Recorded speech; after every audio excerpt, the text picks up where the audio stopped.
Hello friends, வணக்கம். Popcorn chicken எப்படி செய்யுதான் இன்றைக்கி நம்ம பார்க்க போகிறோம்.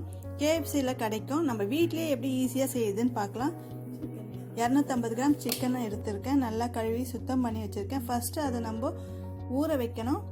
அதுக்கு 25 கிராம் மைதா மாவு, 1/4 ஸ்பூன் மஞ்சள்தூள், 2 ஸ்பூன் மிளகாய்த்தூள்,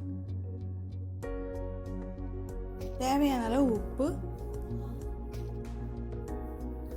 1 ஸ்பூன் இஞ்சி பூண்டு பேஸ்ட். இது எல்லாத்தையும் நல்லா மிக்ஸ் பண்ணிவிட்டு இதில் பால் சேர்த்து தான் நம்ம கலக்க போகிறோம். 1/4 ஸ்பூன் பேக்கிங் சோடா போட்டிருக்கேன். பால் நீங்கள் கொஞ்சம் கொஞ்சமாக சேர்த்து நல்லா மிக்ஸ் பண்ணணும். சிக்கனை நம்ம சின்ன சின்ன பீஸாக கட் பண்ணி இதில் போட்டு ஊற வைக்கணும். நல்லா மிக்ஸ் பண்ணியாச்சு. பால் ஒரு 100 ml பால் நான் எடுத்திருந்தேன். அது எல்லாத்தையுமே ஊற்றியாச்சு. இப்போ சிக்கனையும் சேர்த்து நல்லா கலந்து விட்டுக்கோங்க. இதை நம்ம ஃப்ரிட்ஜில் வச்சு ஒரு மணி நேரம் இல்லைன்னா 2 மணி நேரம் கூட நல்லா ஊறட்டும். நல்லா ஊறிடுச்சு. இதை நம்ம ஃபஸ்ட்டு கோட் பண்ணிக்கணும். நான் மைதா மாவில் கொஞ்சமாக உப்பு சேர்த்து 1 ஸ்பூன் மிளகாய்த்தூள் சேர்த்துருக்கேன். நம்ம இது ஃபஸ்ட்டு கோட் பண்ணுறோம், அதனால் லேசாகவே பண்ணிக்கோங்க. இப்போ கொஞ்சம் சிக்கன் நம்ம ஃபஸ்ட்டு கோட் பண்ணி ரெடி பண்ணிக்கலாம்.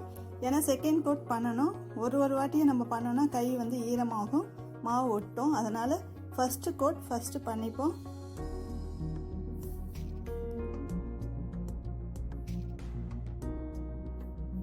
இது லைட்டாக நம்ம மைதா மாவை ப்ரெஸ் பண்ணி கோட் பண்ணிக்கோங்க.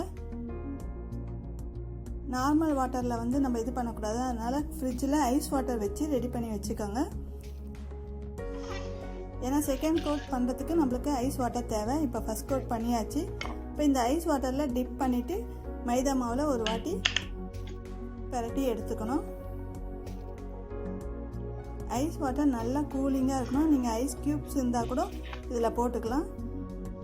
ஒரு வாட்டி டிப் பண்ணிவிட்டு இப்போ மைதா மாவில் போட்டு நல்லா அந்த ஈரம் இதுவாகிற வரைக்கும் மாவை நல்லா சிக்கனோடு நல்லா மிக்ஸ் பண்ணிக்கோங்க. எக்ஸ்ட்ரா இருக்க மாவை நல்லா உதிரி விட்டுட்டு எண்ணெய் நல்லா சூடானதும் சிக்கனை நம்ம அதில் போட்டுடலாம்.